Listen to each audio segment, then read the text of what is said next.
Assalamualaikum warahmatullahi wabarakatuh. Bersua kembali bersama kami dalam kisah perjalanan misteri. Bagi sahabat semua yang belum mengklik tombol subscribe, silakan klik tombol subscribe-nya dan jangan lupa nyalakan loncengnya demi kemajuan channel kita ini.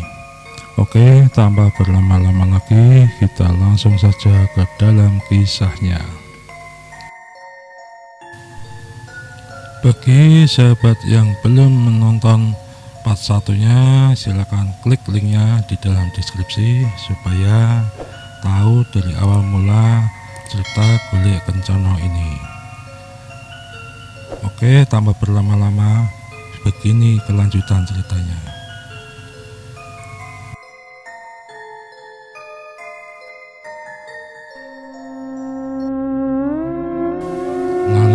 Kita beranjak berjalan ke dalam menuju kamar ritualnya.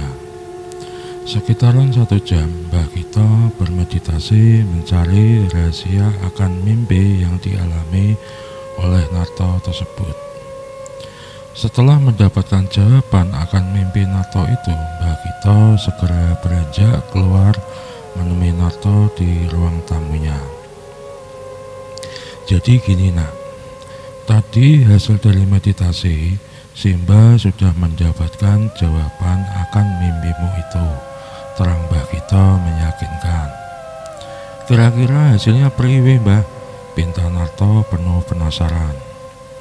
Sabar, kamu minum dulu itu kopinya. Menurut hasil pertemuan Mbah dengan sosok kakek dan Nyai Dewi itu, pada dasarnya Nyai Dewi sangat mencintai dirimu dan dia ingin menikah dengan dirimu. Kalau kamu mau menikah dengannya, dia akan memuliakan dan membahagiakanmu. Semua kebutuhanmu akan dia bantu sampai kamu kaya raya, terang Mbah Gito panjang lebar. Itu mengkoni apaan resiko nih Mbah marang inyong, kayak tumbal misalnya. Masalah tumbal tidak ada. Ini bukan pesugihan nak. Kalau Mbah sebut ini itu pulung atau keberuntunganmu. Sebab yang kepingin itu dia, dan dia akan mendampingimu sampai akhir hayatnya. Permintaan dia cuma satu, yaitu dia tidak mau kamu duakan. Jadi kesimpulannya kamu akan membujang seumur hidup. Kamu dilarang nikah sama perempuan dari bangsa manusia. Gimana? Apakah kamu sanggup dan mau? Tantang Mbah Gito dengan jelas. Berarti inyong ora bakal duwe anak Mbah? Tanya Narto kebingungan. Kamu bakal punya anak dari dia nak. Tapi yaitu anakmu yang bisa melihat dan menyentuh cuma dirimu aja. Orang lain tidak akan bisa. Ya udah, kamu pikirkan dulu masa-masa, jangan buru-buru mengambil keputusan. Terang Mbah Gito panjang lebar. Tapi inyong wis mantep Mbah, inyong maulah kawin sama dia Mbah, jawab Narto tegas. Serius ini keputusanmu? Apa enggak dipikir-pikir dulu, sebab nantinya kamu enggak bisa nikah sama perempuan manusia loh, alias kamu bakal menjomblo seumur hidup. Jangan sampai kamu menyesal di kemudian hari nanti, terang Mbah Gito lagi. Inyong serius Mbah, yakin inyong serius? Ya udah, kalau kamu memang serius, nanti Mbah yang akan menikahkanmu. Oh iya, weton kelahiranmu apa nak? Weton inyong sosok kliwon Mbah. Hehehehe, pantasan kamu disukai bangsa jin, jawab Mbah Gito terkekeh. Emangnya kenapa Mbah? Kok disenangi bangsa jin? Tanya Narto kebingungan. Salsa Kliwon itu Anggoro Kasih. Orang yang wetonnya Selasa Kliwon, auranya menarik bangsa jin. Ya udah, minggu depan kebetulan jatuh Selasa Kliwon. Nanti kamu kesini, dan pas jam 12 malam nanti kamu akan Mbah nikahkan dengan Nyai pujaanmu itu. Masalah persyaratan nanti Mbah aja yang menyiapkan, terang Mbah Gito panjang lebar.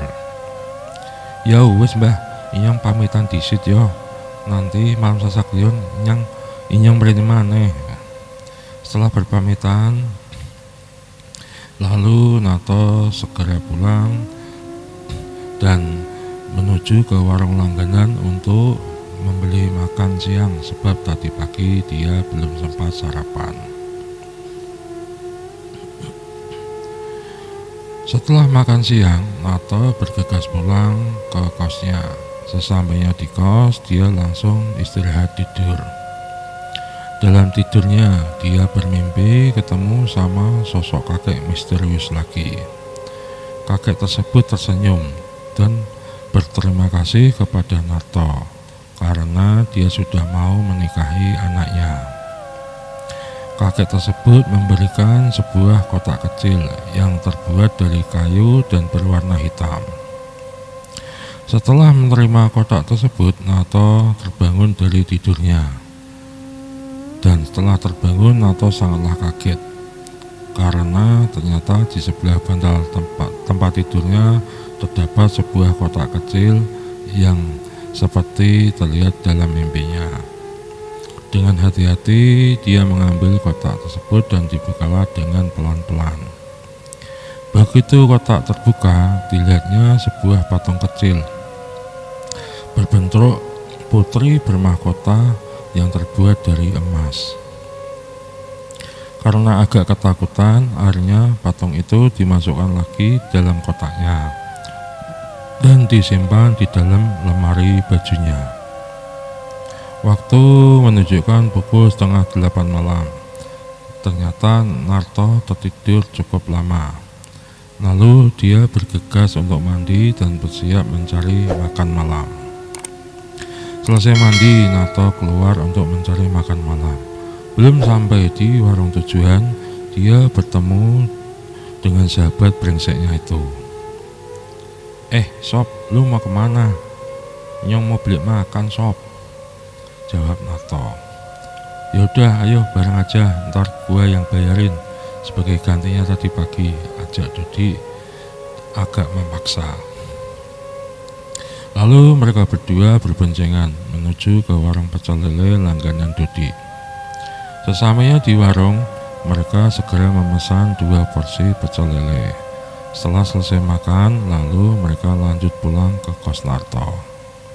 Sesampainya di kos Narto, mereka duduk santai di serambi kos sambil berbincang mengobrolkan masalah Narto dengan Mbah Gito tadi pagi. Sob, gimana tadi hasil obrolannya dengan pamanku? Tanya Dodi penasaran. Tadi inyong udah cerita kabeh Sob marang Mbah Gito.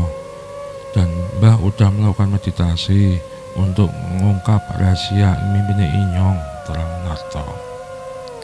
Terus hasil meditasinya gimana Sob? Setelah Dodi penasaran. Iya Sob, sabar, iki inyong arep cerita kabeh marang siro.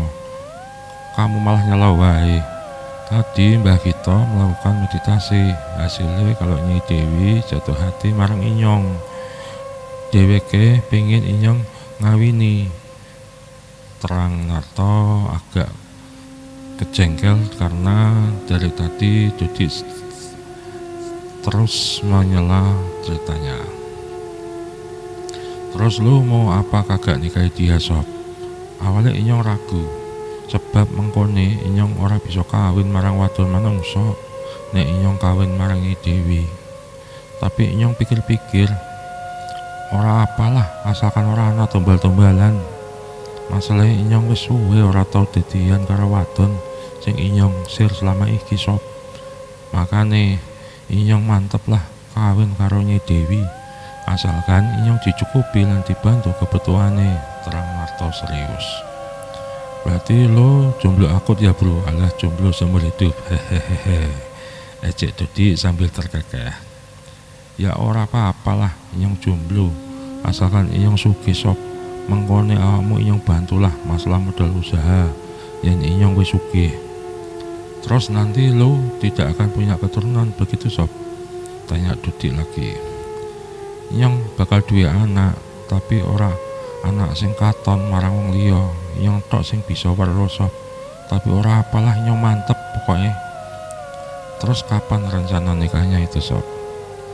Gek mau Mbah Gito arep ngawinaken inyong marang Nyi Dewi malam Selasa Kliwon. Sesuk kuwi minggu ngarep. Kowe ngeteraken inyong ya. Sok Selasa Kliwon ngarep kuwi, pinta Narto kepada Dodi. Siap sob, tenang aja. Kalau buat lo, gua siap lah. Hehehe. Setelah selesai ngobrol sampai larut malam, akhirnya Dodi pamitan pulang. Karena besok paginya mereka berdua harus kerja jualan di pasar. Singkat cerita, hari yang dinanti telah tiba. Hari itu malam Selasa Kliwon. Waktu menunjukkan pukul 8 malam. Narto telah bersiap-siap menunggu kedatangan Dodi untuk berangkat bersama ke tempat Mbah Gito. Sekitaran 30 menitan menunggu, akhirnya Dodi sampai juga di rumah kos Narto. Lalu mereka berdua berboncengan menuju ke rumah Mbah Gito. Sampai di rumah Mbah Gito ternyata masih ada tamu. Malumlah hari itu kan malam Selasa Kliwon. Dan biasanya banyak orang yang datang meminta bantuan ke Mbah Gito.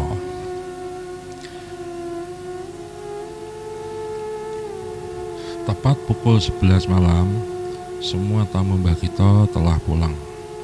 Lalu mereka berdua masuk dan duduk di ruang tamu. Ayo sini, masuk, duduk dulu. Mbah akan ke belakang sebentar ya, pinta Mbah Gito kepada mereka berdua. Sob, lo emang benar-benar mantep dan siap nikah sama Nyi Dewi? Tanya Dodi kepada Narto. Nyong wis siap lahir batin sob, apapun yang terjadi bakal inyong tompo. Sing penting inyong bisa ngerubah uripe inyong supaya bisa luwih apik, jawab Narto tegas. Tidak begitu lama Mbah Gito telah keluar sambil membawa 2 gelas kopi hitam seperti biasanya. Ayo kalian minum dulu ini kopinya biar ngobrolnya enak, pinta Mbah Gito kepada mereka. Lalu Narto dan Dodi segera menyeruput kopinya dan membakar 1 batang rokok. Sambil duduk santai, akhirnya Narto membuka pembicaraan. Sepulang dari sini kemarin, inyong mimpi maneh, Mbah. Ning ngimpine inyong ditemui kakek misterius kuwi, Mbah. Sang kakek ngomong marang inyong ngucapaken matur suwun nek inyong gelem ngawini anake Nyi Dewi kuwi, Mbah. Terus dheweke ngasih barang kotak cilik sing isine golekan saka emas, Mbah. Bar kuwi inyong tangi. Dan sing mare inyong kaget, begitu tangi inyong nemu kotak cilik kuwi, Mbah. Yang sebelah bantale inyong le turu kuwi lan bentukannya persis kayak ning ngimpi, sambil merogoh kotak kayu yang dikantonginya dari tadi dan menunjukkan kepada Mbah Gito. Wah, bener-bener beruntung kamu nak, ini yang disebut golek kencono, terang Mbah Gito sambil menerima dan membuka kotak pemberian Narto tersebut. Oh, iki toh sing disebut golek kencono, Mbah, tanya Narto penasaran. Ya benar, inilah yang disebut pusaka golek kencono. Banyak orang pada berburu mencari pusaka ini. Kamu manusia yang sangat beruntung nak, tidak perlu mencari, malahan datang sendiri, jawab Mbah Gito menerangkan.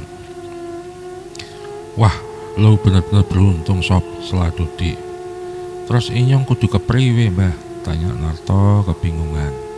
Ya udah, rencana pernikahan kamu semakin bagus. Itu patung golek kencono sebagai cindera mata. Kalau di bangsa kita ibarat itu sebagai gantinya foto dari calon istrimu itu. Kamu simpen baik-baik aja patung itu.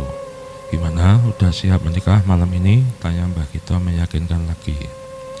Nyong siap, Mbah, lahir batin nyong siap pokoknya, jawab Narto sangat tegas. Kamu siap-siap dulu sekarang. mandi besar lalu pakai pakaian yang sudah Mbah siapkan, dan kita akan mulai ijab kabulnya. Karena waktu sudah menunjukkan tepat pukul 12 malam, Narto segera mandi besar dan berganti pakaian yang sudah disiapkan oleh Mbah Gito. Setelah siap, Narto diajak masuk ke dalam kamar tempat meditasi Mbah Gito. Akhirnya setelah 1 jam selesai juga acara ijab kabul Narto dengan Nyai Dewi. Semenjak diijab kabul, Narto sudah bisa melihat dan memegang sosok Nyai Dewi, istri jinnya itu. Begitu melihat sosok Nyai Dewi yang ternyata sangatlah cantik jelita, bahkan lebih cantik dibanding di saat menemuinya di dalam mimpi, Narto kepingin buru-buru pulang untuk melaksanakan hajat malam pertamanya itu. Tetapi dia dilarang pulang dulu oleh Mbah Gito.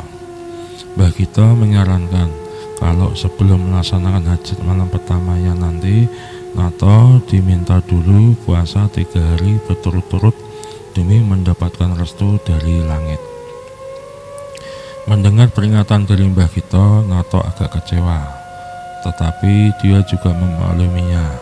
Ini semua juga demi kebaikan dia juga. Akhirnya setelah selesai semua, dia dan Dudik pamitan pulang untuk beristirahat. Esok harinya Narto mulai menjalankan puasanya. Dia berpuasa selama 3 hari. Dan di hari terakhir puasanya tepat jatuh malam Jumat. Malam harinya Narto mulai gelisah menunggu kedatangan istrinya itu. Kelamaan nunggu, akhirnya Narto tertidur juga. Baru aja dia terlelap tidur, di pipinya terasa dingin dan dia terbangun dari tidurnya. Narto terkaget karena di depan mukanya telah ada Sang Dewi, istri yang ditunggunya tadi. Tanpa berpikir panjang, akhirnya Narto segera melaksanakan hajat malam pertamanya yang tertunda selama 3 hari ini. Karena sudah merasa kecapean dalam menyalurkan hajatnya, Narto terkapar tidur dalam pelukan sang istri. Pagi harinya Narto terbangun dan terkaget karena di meja samping tempat tidurnya telah ada 1 gelas kopi hitam dan 1 piring nasi beserta lauk pauknya yang terlihat sangat lezat sekali. Narto masih dalam keadaan kebingungan karena dia seakan-akan baru aja mengalami mimpi. Tetapi kenapa begitu bangun sudah ada kopi beserta sarapannya?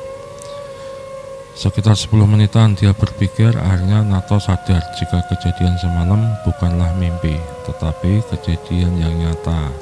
Begitu dia melihat kondisi tempat tidurnya yang berantakan akibat dari pergumulannya dengan istrinya semalam. Lalu Narto beranjak bangkit dan berjalan menuju ke belakang untuk mandi membersihkan diri. Setelah mandi, dia teringat akan Nyai Dewi, istrinya. Narto celingak-celinguk mencari sosok istrinya tersebut. Setelah sekian menit mencari, Narto baru tersadar kalau istrinya itu bukanlah dari bangsa manusia, tetapi dari bangsa jin. Dia berpikir mungkin kalau siang hari istrinya kembali ke alamnya. Setelah selesai sarapan, Narto langsung berangkat ke pasar untuk membuka kios. Hari itu suasana kios mainan Narto ramai sesak pembeli. Banyak pengunjung yang memborong dagangannya. Sampai belum sore hari, Narto telah menutup kiosnya karena stok dagangannya mulai habis. Hari itu Narto menelepon supplier untuk mengirim stok dagangannya karena dia akan belanja banyak. Yang biasanya Narto sendiri yang datang ke tempat supplier, tetapi kali ini justru dia yang meminta pihak supplier untuk mengirim ke kiosnya karena dia belanja suatu mobil box penuh. Sore itu Narto pulang ke kosnya dengan perasaan penuh bahagia. Dia berpikir jika kiosnya ramai juga berkat bantuan dari istri jinnya itu. Malam harinya selepas maghrib, Nyai Dewi sudah berada di kamar Narto untuk melayani hasrat suaminya tersebut. Setelah makan malam, lalu mereka berdua menunaikan hasratnya malam itu sampai benar-benar puas. Setelah memuaskan suaminya, Nyi Dewi mulai membereskan rumah kos suaminya itu dan membersihkan baju-baju kotor yang sudah 3 hari belum dicuci suaminya tersebut. Singkat cerita, mulai hari itu kehidupan Nato sudah sangat berubah. Dia mulai terurus dari segi makanan maupun kebersihan rumah kosnya tersebut. Waktu berjalan dengan sangat cepat. Tanpa terasa, sudah 5 bulan berjalan, Narto mengarungi bahtera rumah tangganya dengan istri jinnya tersebut. Kehidupan Narto sudah sangat berubah secara drastis. Kini keuangan Narto sudah sangat bagus, karena kiosnya sudah sangat laris dan terkenal seantero kota. Narto mulai membeli sebuah ruko yang lumayan besar di bagian depan pasar. Kiosnya mulai berubah, yang dahulu hanya sebuah kios kecil sekarang menjadi toko yang lumayan besar, dan barang yang dijualnya pun sangatlah bervariasi jenisnya. Rencananya tokonya akan dijadikan pusat grosir terbesar dan menjadi supplier semua toko di kota tersebut.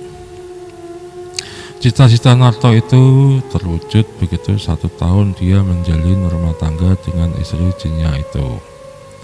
Sekarang Narto telah menjadi salah satu supplier di kota tempat dia tinggal tersebut. Meskipun dia telah sangat sukses dalam sekejap, Narto tetap menjadi pribadi yang ramah dan tidak sombong. Janji dia untuk membantu sahabatnya Dodi dalam hal permodalan tetap dia laksanakan demi membesarkan kiosnya sahabatnya tersebut. Bahkan tiap bulannya dia juga sering berbagi mainan kepada anak-anak yatim dan anak-anak di panti asuhan. Selain itu, dia juga menjadi donatur tetap di beberapa panti asuhan, dan dia juga sering membagikan sembako bagi mereka yang tidak mampu. Oke, sementara sampai di sini dulu kisah Narto.